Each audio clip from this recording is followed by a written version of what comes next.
So, briefly my background, I've got 10 years of experience in 5 different industries and counting. And I've done my MBA from IMT Kasibad in marketing, and prior to that, my BTech in computer science from NIT Rourkela.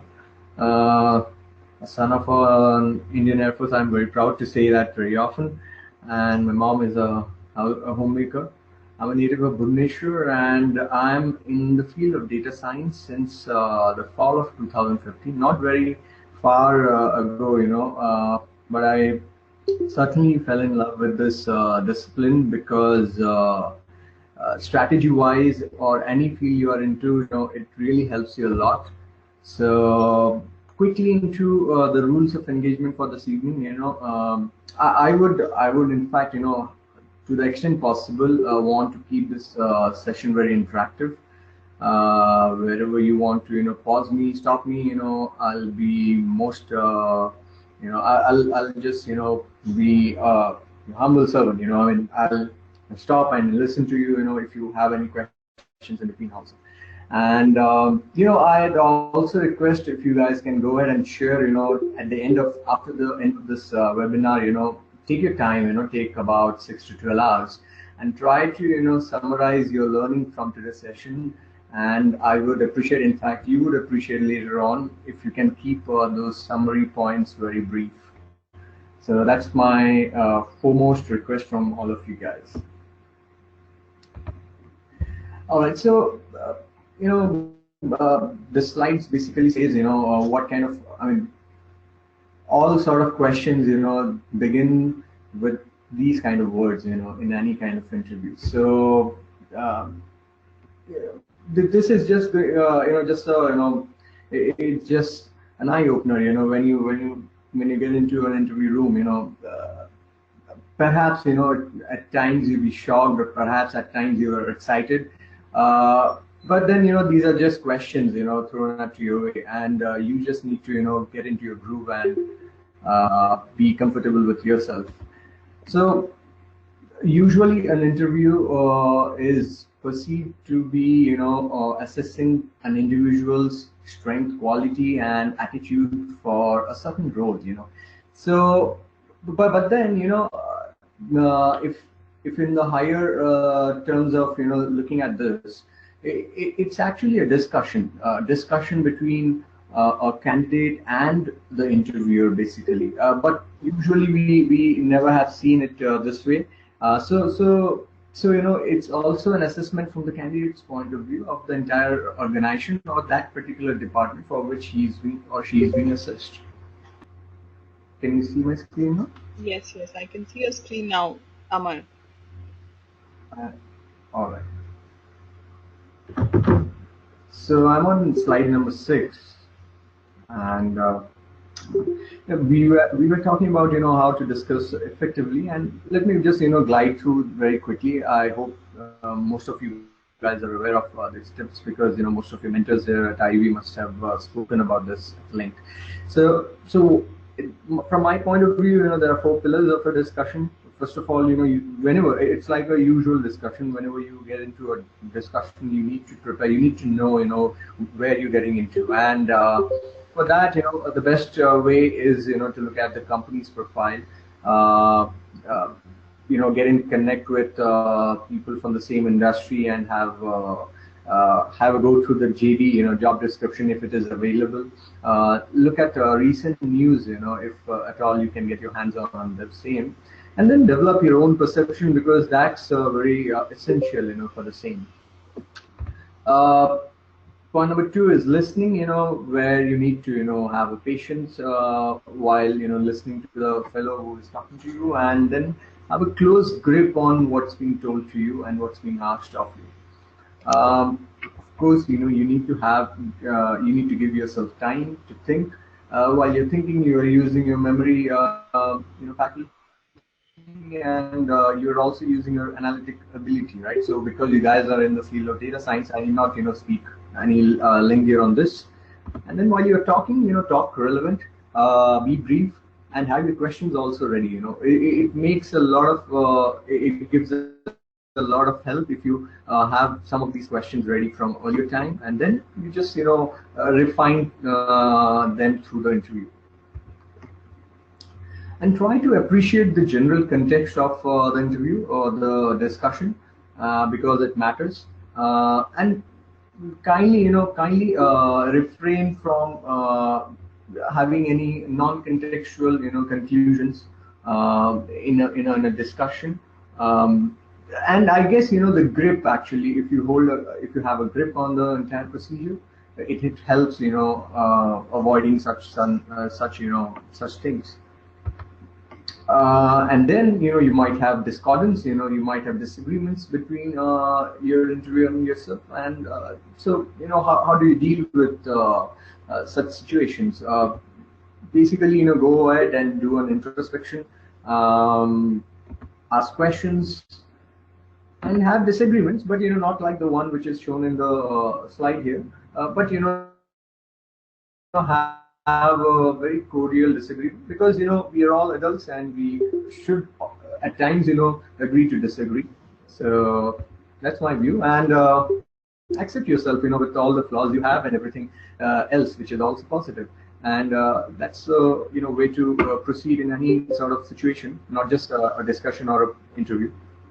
Okay, so now let's get into the data science, the interviews or the discussions on data science. And so like I said earlier, I'm just about 2.5 years into data science, though I carry 10 years of experience. So my opinion maybe might not be the greatest of all. So, but these are my opinion on how you need to approach a situation where you're interviewed for a data science role. Usually, what I've seen. So yeah. So usually, when you approach such a discussion, they are assessing your problem solving abilities, right? Not just the basics in analytics or linear algebra or statistics, probability. Of course, those are the building material for you to become a data scientist. But then scientist always holds his own opinion, and it's essential you have a free thinking mind. So the slide says that usually when you assess a problem with the lens of data science, you are actually at a situation where you're trying to solve a problem of minimization or maximization, optimization, finding something effective for a certain, let's say, effective pricing, a classification problem. Usually, these are the categories of problem you face. And what essentially is the situation is that you have an existential problem, which the guys are trying you to see from the scope of data science, and you present an algorithm to them, and of course the validation happens at a later point of time. It is never in front of you. But then even if you, let's say, are in a company and trying to resolve a data science problem, this is the same flow of order and flow of various points, checkpoints. You have a problem which is cumulatively present, and then you prepare the algorithm in present time, and validate with the data from the future time period. Moving ahead. Again, so all these aspects today I'm going to present to you. These are the opinion that I frame, from my experience till date. In fact, currently I'm also trying to come out with solution in few aspects of marketplace models, like your hyperlocal and last mile delivery sort of business models. So I have basically seen the key interest from the other side, like how your approach is. So it's actually it's in fact a quiz to you. I should not have gone to this slide and ask you before. What's the basic thing which you need to have a data science solution. or a machine learning solution, first aspect of that is data, data strategy.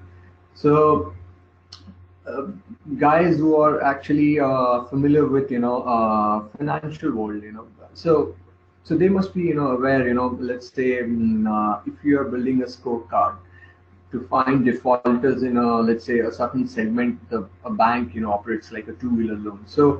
Uh, so you might be asked question that what kind of, let's say you're applying for a bank to be a data scientist in the team. So you need to have certain aspect of, or certain domain knowledge in your kitty.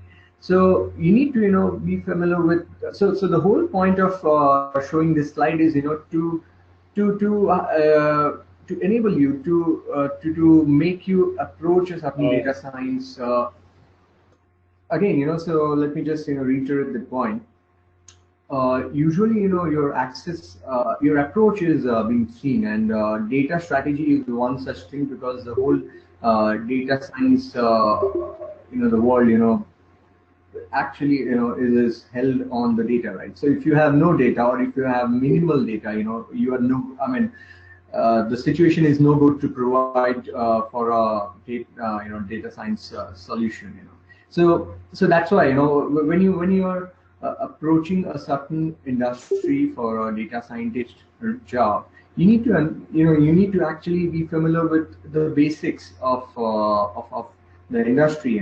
Let's say, like I was giving the example, if it's a finance industry, you need to know what is a collateralized credit data and what is a non-collateralized credit data, because obviously these are something which go as a past test.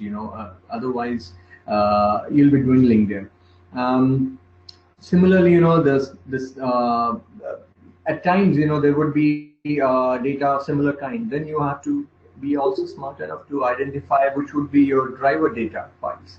I mean, I'm just talking from my point of experience. So if you, let's say, are really approaching for a advanced data scientist position, maybe at times you're also supposed to be familiar with such things, but not necessarily true. Like, let's say, you're being asked, in, let's say, a credit card defaulter making solution, what would be the kind of data file to be used as a driver file. So you need to know, what is a cycle date. Cycle date usually falls in a daily transaction file and not a monthly transaction file. So basically trying to suggest here that you need to know the relevance of what you're trying to speak here, or what they are trying to probe into at that particular point of time. All right. And again, usually it's been seen that data is present, but then quality is no good. So usually, the golden rule is it should be the missing value of missing data should be 5% or less. Otherwise, the data is no good at all. To make meaningful machine learning based solutions or a data science based solution. Um, these two words, are being used synonymously. So I guess this is not a scope for this kind of discussion, but yes. And like you see here, various treatment methodology. You can take mean, median, or mode, mm, whatever suits the situation. So I tried to portray various examples which you can find to be solved in data science world, and so these sort of problems belong to various categories that we were talking about just a while before. So yeah, so these yeah, so these problems belong to various categories of problems which we just saw earlier. Someone is trying to minimize, someone is trying to classify, someone is trying to predict something. So yeah, so I just want, while we are at slide number 20, I just want you to do a mental exercise and try to predict or try to just form the classification group for these problem types. And then I'm just quickly moving to the next slide, and be honest to yourself. So first, you need to understand the type of problem, because accordingly you will be framing your algorithms, your analytic algorithm, right? So the first one, of course, we are talking about a bank where they're trying to identify defaulters from its customers base, and usually that's a prediction of whether a customer is going to be a defaulter or not. So it's a predicting class of problem. The second one, in the second quadrant, it's saying a neo hotelier is aiming to minimize its cancellation slash total booking ratio. So that's a classification problem. Again, you're classifying the customer base. The third is, a marketplace model based business is trying to price discover for an uncharted location where they have never ventured into. So that's an estimation of a price. The last one is a bit of complicated problem. Of course, because the purview of this discussion will not be discussing this problem wholeheartedly today. But I just want to ask you to gaze at this sort of problems also, because it's like a combination of various principles. All the principles, if you can say, or some of the principles. All right, quickly moving to slide number 22. So then you will be expected to also, once you have classified the problem, then matching it with the algorithm technique is a bit easier if you have ever experienced a certain problem of that kind.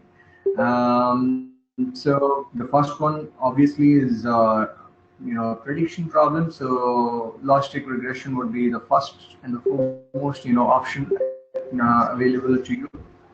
Second one is a classification. You can either apply logistic regression, decision tree, KNN, SVM, and whatnot. Third one is an estimate problem. So usually we go for linear regression, but if you are estimating, if your outcome variable is a discrete variable, then you go for Poisson regression at times. And the fourth one, just it's a combination of all. All right. So I would like to delve a bit deeper into the first three problems.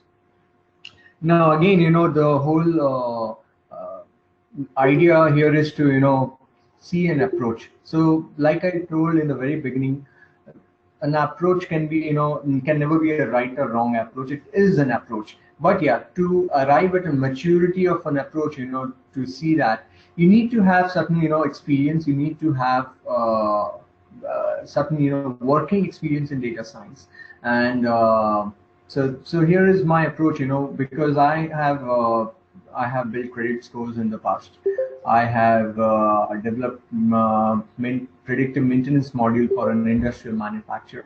I have also tried predicting demand of a power distributor. So predictive analytics or prescriptive analytics is something which I have dealt in the past. So maybe it's a bit easier for me to apply or understand these techniques. But then nevertheless, it's always an open field for anyone to get a grab of it. So yeah, very quickly, when let's say so if you are presented with this kind of a problem, what is essential for you is to understand the time snaps in which you need to you derive your data or get your data from. Usually, it is a practice to have a historical period and then have a performance period, and then you have something called as a snapshot month. So be very practical when you are actually, so I'm just giving you a point of view here. So be very practical, when you are actually applying these kind of concepts or approach, So let's say you are, you're trying to solve a problem for let's say we are in the month of March, right? So March becomes your snapshot month. You go back 12 months or so, and that becomes your historical period from which your predictive variables are derived. And then you look 6 months ahead, and that is your performance period. You're trying to predict the performance of a certain customer, let's say in this case, or a certain entity, by looking at their past behavior in the future. So so then the question is, so that's why the reason why I showed you the data strategy slide, because you, one needs to understand whether optimal data is present at helm or not. So if that is present, then you make these decisions, right? So like here I've given here July 15th, just juxtapose that. So this is all the development data sample. So in this case, the performance period would not have happened till it would have already happened till now, because that is something which you are able to see, the performance you're able to see, and then trying to predict the performance in the future, right? So that's why I've given you something from the past time zones. July 15th is the snapshot month. July 14th to June 15th is your historical period, and the performance period is 6 months hence from July 15th. So you assign the value of your dependent variable from the performance period, and you derive the values of the predictors from the historical period. I'm sure most of you guys would be aware of this kind of approach. Siddiqui is the master here, who would have developed credit scoring solutions in the past, and some of you guys would be would have seen that approach. So usually when you have the data, it also reduces in size. So it's also essential to see the size reduction is not of a huge magnitude, because then you are not able to derive the solution. But yeah, then you go on applying the filters. You see whether a certain record, a customer record, is present in that snapshot month or not. If it is not, then you don't consider that in your solution development sample. If it is present, then you apply all sort of filters. You clean records. You look at whether there is a presence in both historical and performance period or not. At times, step two is at times dealing with exceptions. Certain times, let's say I'll just give you an example again from the bank situation. At times, there would be some certain predictive variables, which are expected to be formed in this case, because there is a bias from the decision maker side. Let's say you are looking at credit card customers, but you are also being asked to look at their performance in, let's say, debit card, and those debit transactions are not present for that historical period. So then those records are to be removed. So there are many other exceptional rules also, but this is one of those exceptional rules which could be present at times.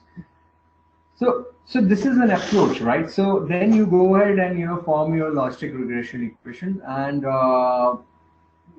you need to understand, first of all, again, you need to identify the data. You need to identify an approach. You need to give them a time related approach of yours, and then these are the basic things which they look for in a certain interview of data science in let's say in a financial services industry. All right, so I'll just and then yeah, again I missed out a point here. So usually when you take a development data set, you also need to divide that. Again, a division strategy differs from industry to industry. In financial services, usually the distribution strategy is 70-30. Can also be 75-25, but usually I've seen it as 70-30. And most of these machine learning algorithms that we are talking about these days in various fields, IoT or let's say payment industries, etc. financial industries were the pioneers to have adopted, these algorithms. So, in fact, some of the performance statistics like your KS or an R square, so they actually they see financial industries as benchmark, at times. And if you have, let's say, performed a case of your model has performed or achieved a case of 45% to 48%, it's like God effect for them. And believe me, we were developing a model for one of the largest bank in the country, and we had a case of 49%. And yeah, I mean, that was a wow effect. Similarly, when you go to other industry, let's say, a manufacturing industry, and you achieve a case of, let's say, 60%, I mean, still, you don't get that wow effect, because some of the decision makers are not aware, how certain, things. So that's again, out of the purview of this discussion. But then fine, So I believe, I spoke about my approach, when someone faces an interview question about from a banking industry. So I believe, you would have some questions. Maybe, I'll just get them at the end of the session. But yeah. Next set of example where let's say marketplace model player, I mean, marketplace model based player is approaching an uncharted location or territory and trying to discover price at that place. So usually here again, like I said, a bit of domain knowledge and bit of creativity as well. Don't never stifle your creativity. So this is a very fair, straightforward. If you talk about techniques, it's a very straightforward approach. You just identify the predictors and try to develop a regression equation using known value on both the sides, and then go on predicting the value for the price at the unknown place. So that's very straightforward. But what usually is asked here is, how good you are in trying to develop these predictive variables, because most often than not, the people who are interviewing, they might not be aware of certain such things, but maybe you can just have a touch of creativity and talk about a lot of these deciding or the independent variables that we usually speak about. All right, so I again, want you to just, think about various independent variables or predictive variables that can, go into this equation. While I just, go to the next slide.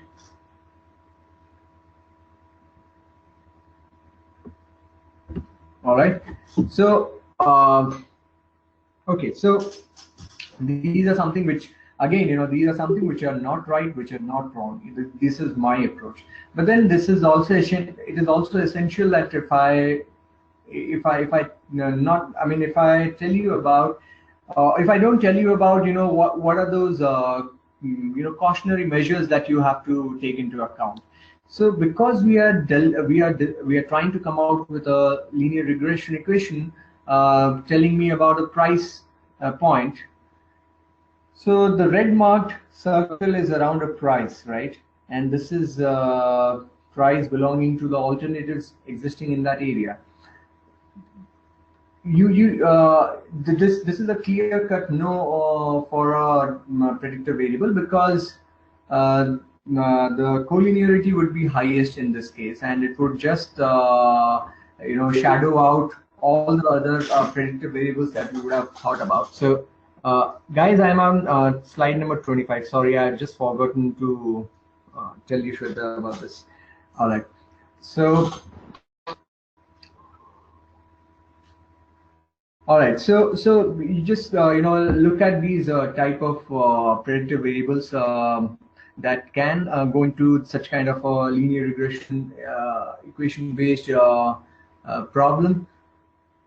The number of households, max, min, and mean income, max, min, and average age, percentage of working couples. So these are something which also an interviewer look into, a candidate, how widely he's able to think inside an industry. So at the end of the day, of course, you need to know the techniques, the machine learning techniques, data science aspects of it. But then you also, the whole point of this is, I'm trying to say, is on top of that, what else you bring to the table, because these are something which can be taught and can be learned, at any place and at any institute, or even these days a lot of MOOCs are present. But then these aspects where you need to think inside the industry, think inside the brain of let's say the founder, the guy who is trying to build up the business there, the guy who is trying to optimize the operations there. So think from that point of view, and maybe you can come out with more number of variables than these. So, but then while you are doing all these things, you should never trust an equation more than reality. Of course, you are a data scientist and would be very enthused to come out with a regression-based equation for predicting the price.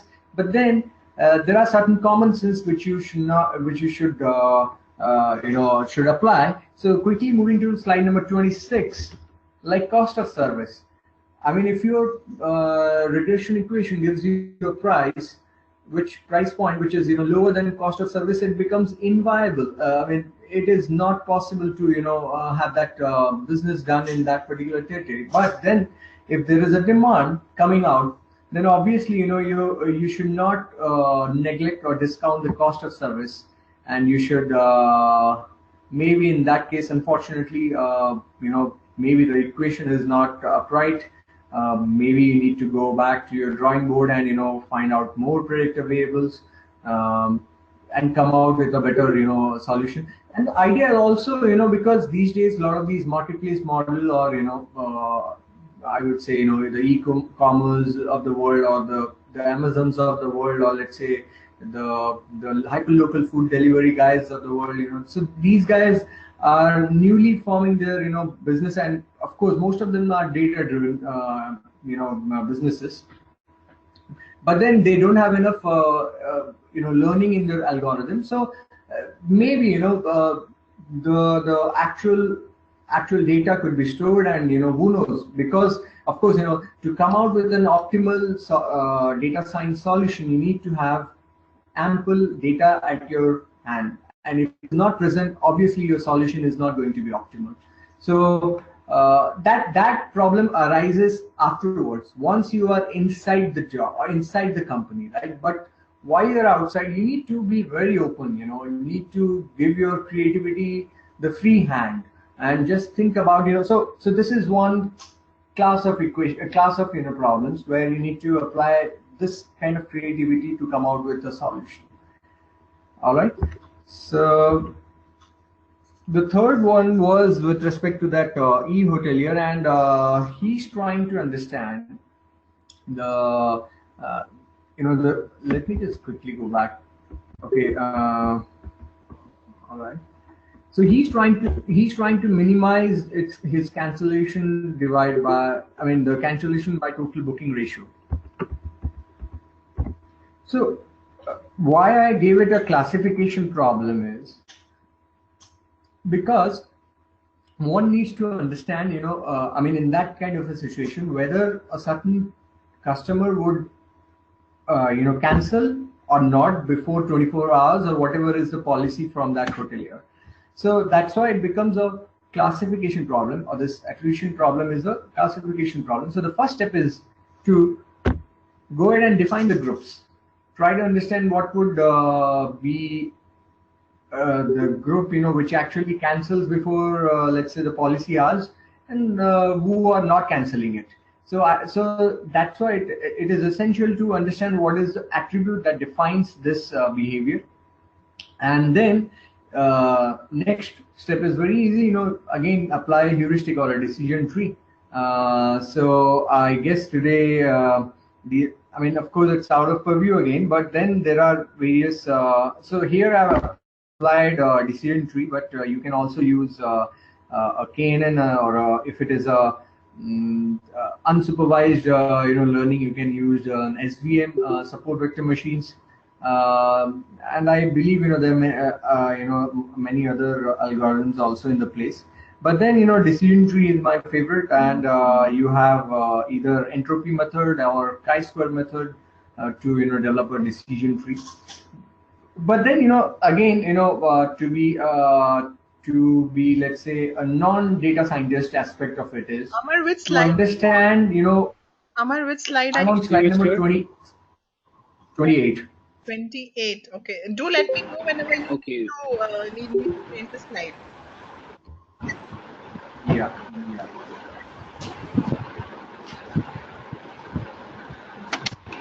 All right.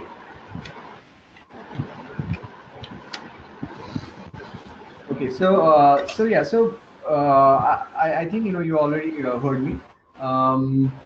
So basically, here the important aspect is to actually understand how to define the group and to identify the attribute out of the present data to help you identify the various groups. And then with the help of that, with the help of existing data, you try to develop a heuristic or a decision tree.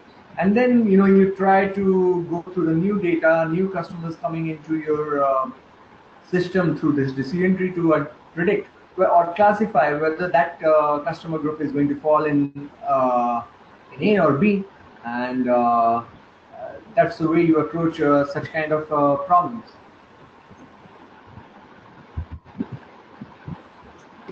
All right. Moving to slide number 29.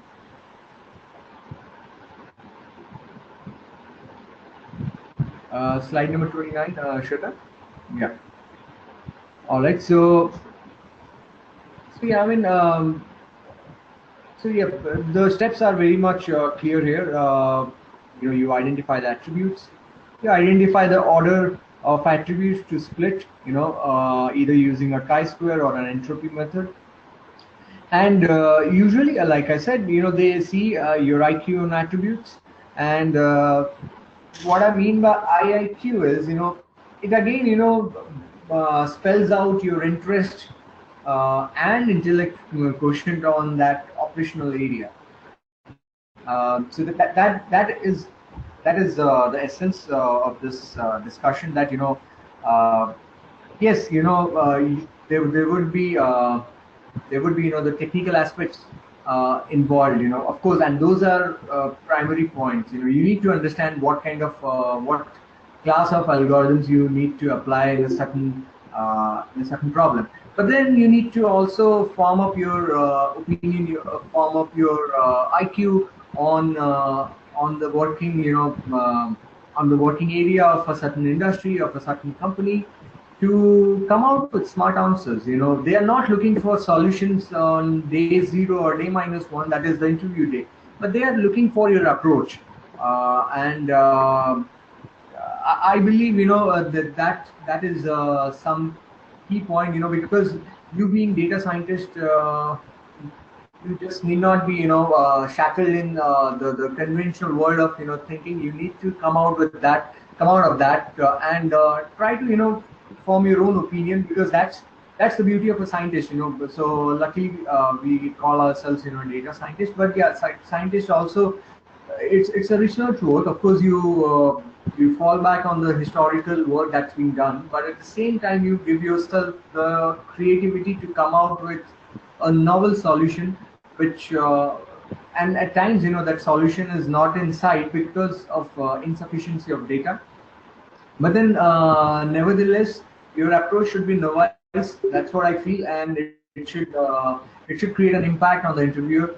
It should create that wow effect. And for that, I guess I believe you need to do your own homework before you. And that's the whole purpose of going through those general points, general tips, because um, I believe those form the basis of any interview.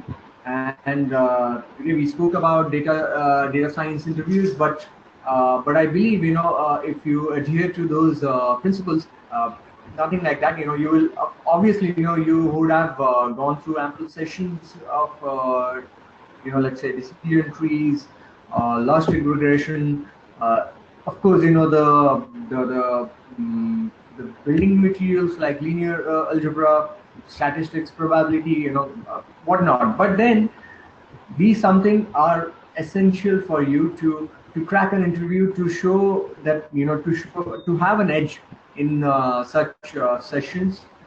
And going to slide number 30, Shweta. Like I said, so we usually have these classes of problem. You're predicting, you're estimating, or you're classifying, and that something is done on basis of historical data, events or values which are estimated in the future. This is what we call supervised learning methods. You have historical and validation data that validate the models, and then you form the predictor variables or concepts, which from my point of view, they are very important. And at times you also have non-supervised learning methods. Uh, I mean, in my experience yet, I haven't faced any such interview where you are being asked. But if you are actually educated with those algorithms like an SVM, random forest. The random forest is not completely non-supervised, but an SVM, from my point of view, is a non-supervised learning method. And if you hold intellect on that, that's an added point all the time. But then like, of course, you have to build up your basics first, and while you're doing that, you need to come out with uh, you need to form your opinion. You need to form your independent opinion on how to approach a certain data science problem. And with that, I close the session, and I'm open for questions.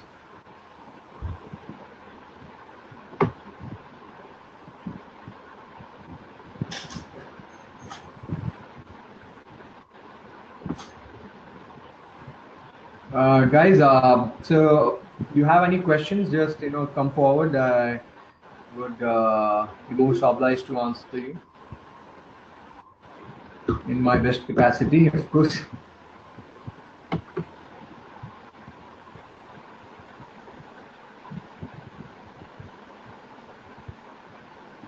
Hello.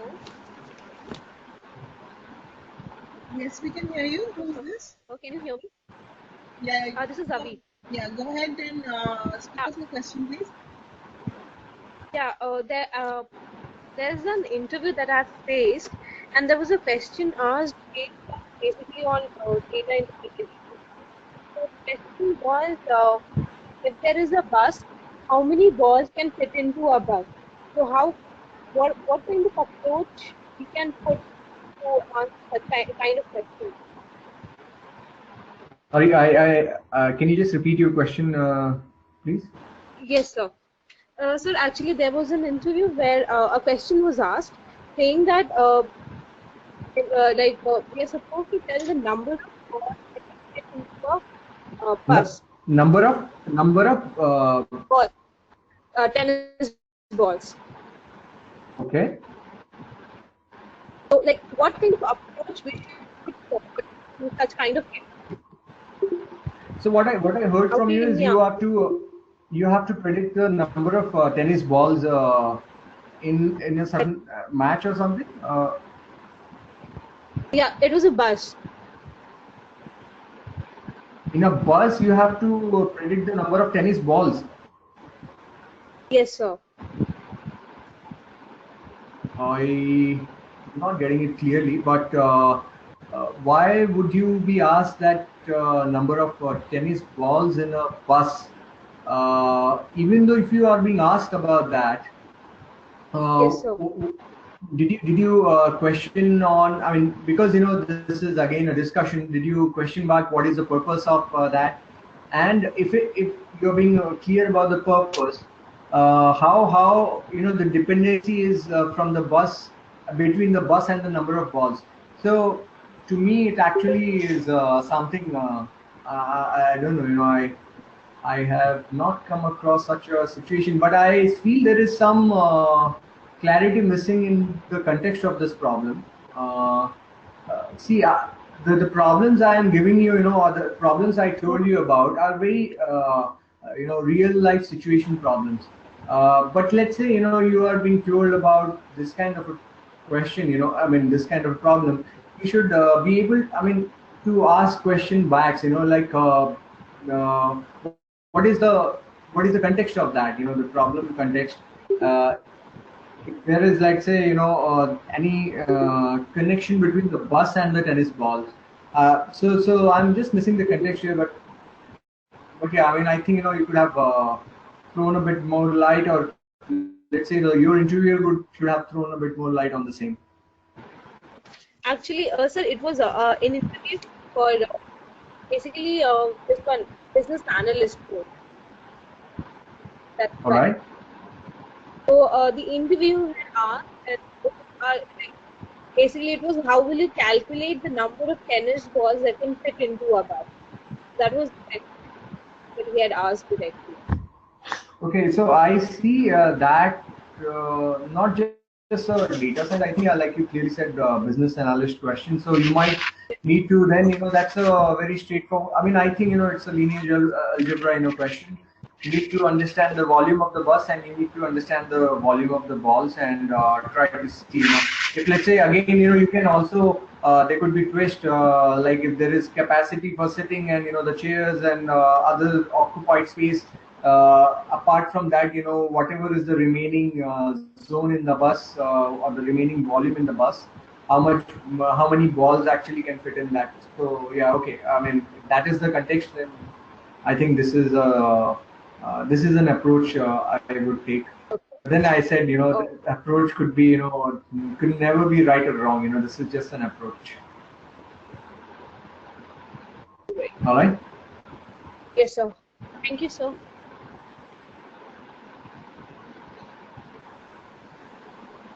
Yeah, hi Amar, this is Shruti.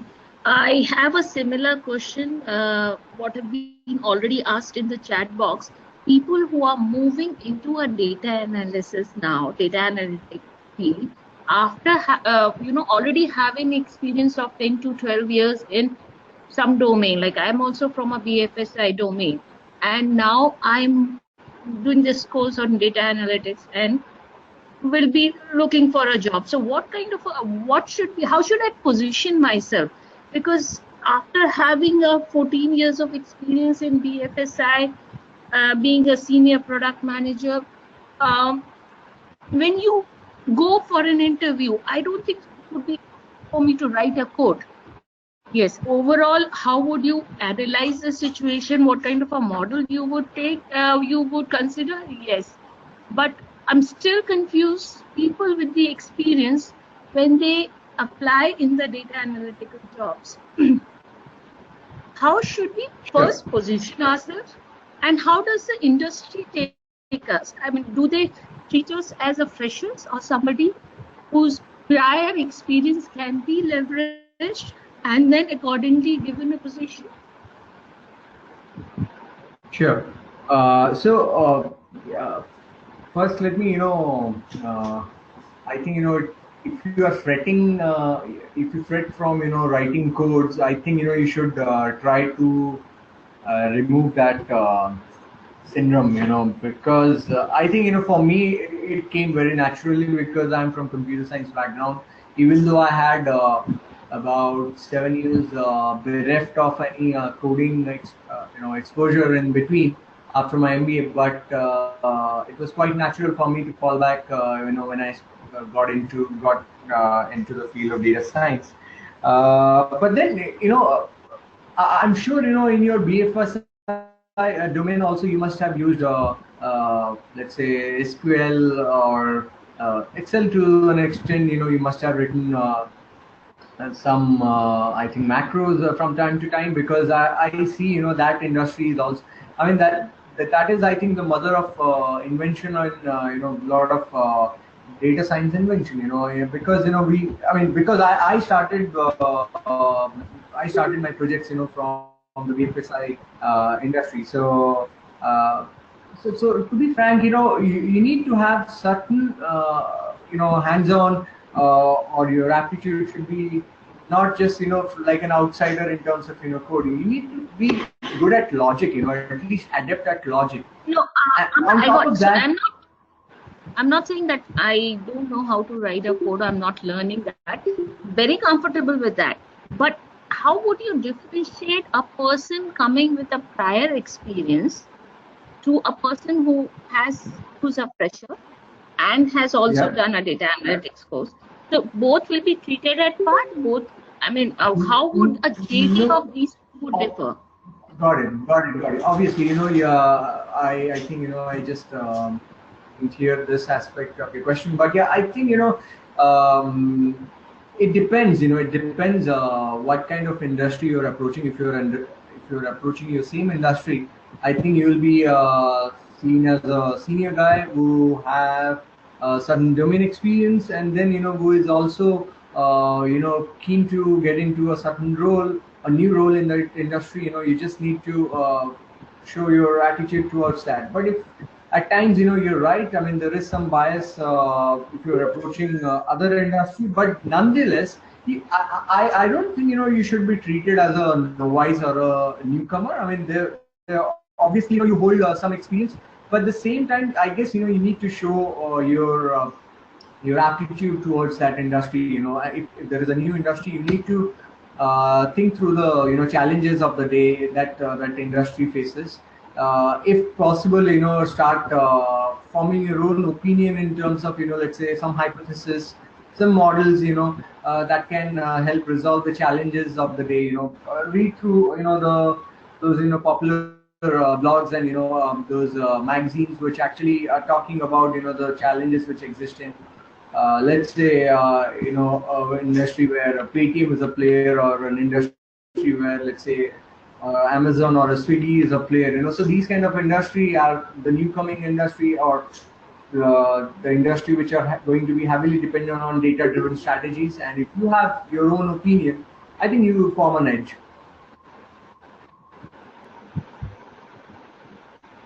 So I hope I answered the question. See, again, it's from my perspective. What I've seen, how the industry people perceive you.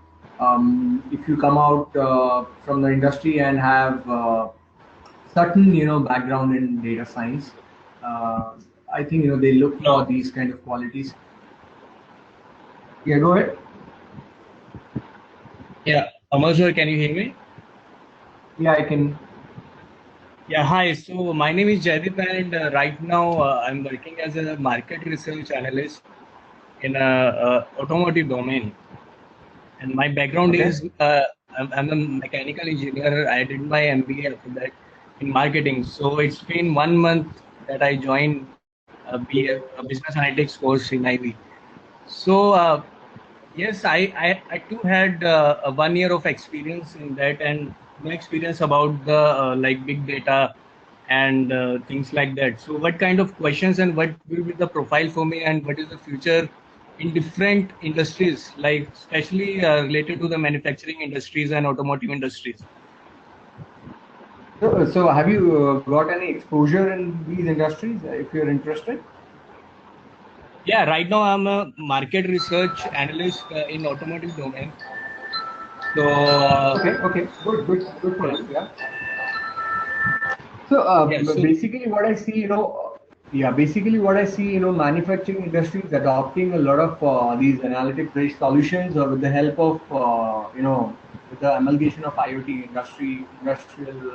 Internet of Things, and industrial Internet of Things is catching up there. So again, like I told the previous questioner, you need to form your opinion by reading the chat. I mean, going through all these various forums, you would be more educated than me in terms of that. In fact, when I did a project, a machine learning based project for a large North American industrial manufacturer. We were trying to come out with a predictive maintenance module for them. So I was fortunate enough to have gone through that. Now, of course, because I had a certain exposure, I also, go ahead and, talk to people like you, right? And so similarly, I guess you need to form your opinion, just not based on people like me, but based on people who are day in day out facing the challenges, and if there are ideas you can come out with, new ideas you can come out with, maybe not new, entirely new, but with respect to you, new ideas. I mean, I'm, what do you call, relatively speaking, new ideas that you can think of, to crunch the challenges of the day. And then why not, let's say there is a company which manufactures a certain device which goes out in the field, and you are able to provide a predictive maintenance module, thereby decreasing the the maintenance cost for that company. That something is an innovative solution for them, right? I mean, I'm sure there are many varieties of problem out there which your industry is facing these days. And you said you are into customer market research or something, so I'm sure you would have also seen through market research analytics, which usually uses decision tree as one of the algorithms. I vaguely know that market research industry, but I know they adopt these kind of algorithms. But yeah, did I answer your question? Yeah.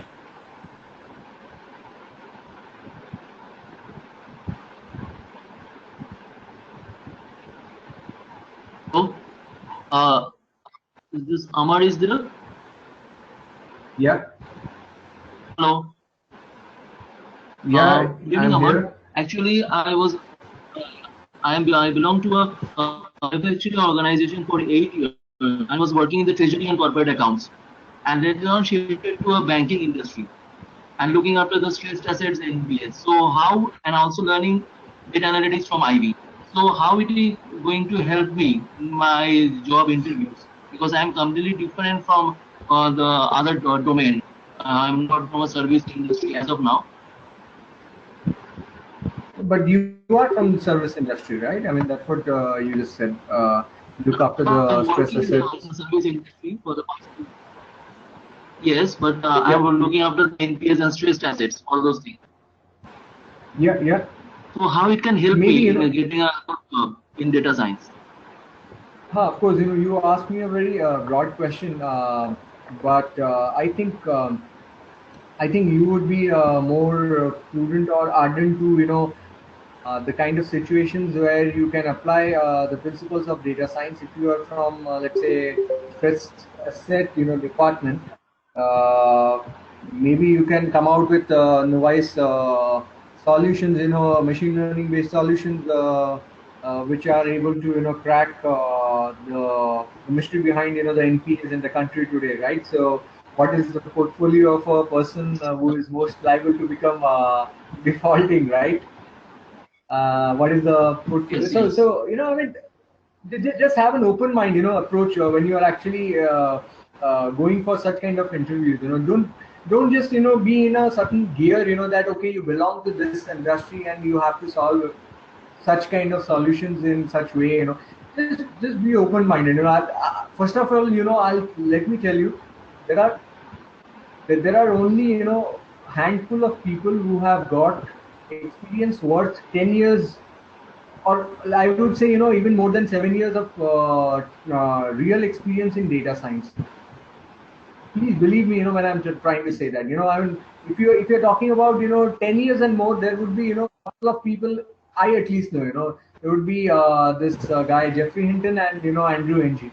No, I mean, see, I mean, first of all, I do connect with you. In fact, I also tried going for interviews and all. So I'm still trying to connect with the masses there. So the expectation is at times overhyped, but then you need to have your patience, and you need to read a lot, make your own opinion. Try to if you are from a certain industry, try to, of course, you have 10 years. The lady who spoke to me earlier, she has 14 years experience. So these kind of experiences actually are an asset for you. On top of that, you apply the cream of data science, and present maybe path breaking solutions, because you are the guys who would, if let's say it's given to me, I'll not be able to come out with a challenge, the name of a challenge in your industry, but you would be, because you are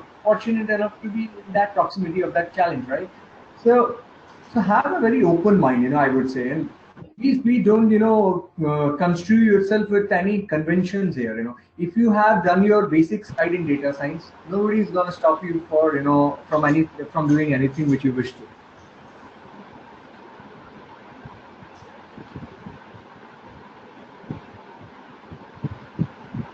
Hi, Amar sir, I have one more question. Hello? Hello? Yeah, go ahead, please.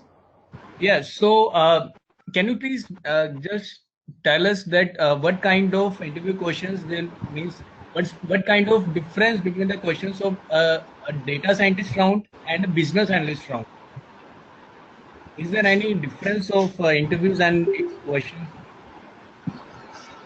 Yeah, like I said, maybe so I told you, just go figure, you would be in a business analyst, maybe you will not be asked certain principles which are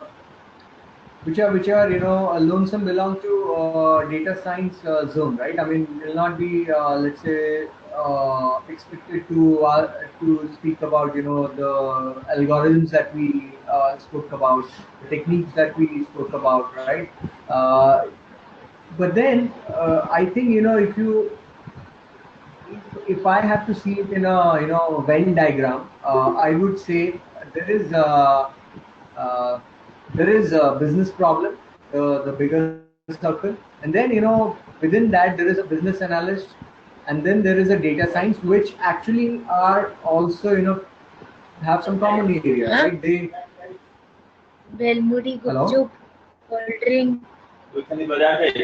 or mustard. I'm starting to hear some people discussing about food. Are you guys already done with the call or what? Anyways, so continuing, so I think you need to see that from that. See this this whole thing from that lens. You need to understand there are aspects which are common between business analyst and data science, but then if you are a data scientist, you would know it from your heart. Nobody would have to say that and come to you and say that you are a data scientist. You need to uh, you need to believe in yourself. You need to trust on your senses, and you need to trust on your knowledge of the field also. And maybe go on, just apply or apply for some competitions out there, online competitions. Kaggle is one of the famous popular one out there. Form some scores, good scores, and then maybe they will act as some sort of certificate for you when you're applying for those credible data science jobs, because you would have earned something out there. And of course, Ivy would also be helping you out in your approach, I believe. All right, guys, thank you for your time. So I hope you had a good session, and I would request you guys to form your points from this discussion, and just share with the team. Thank you a lot.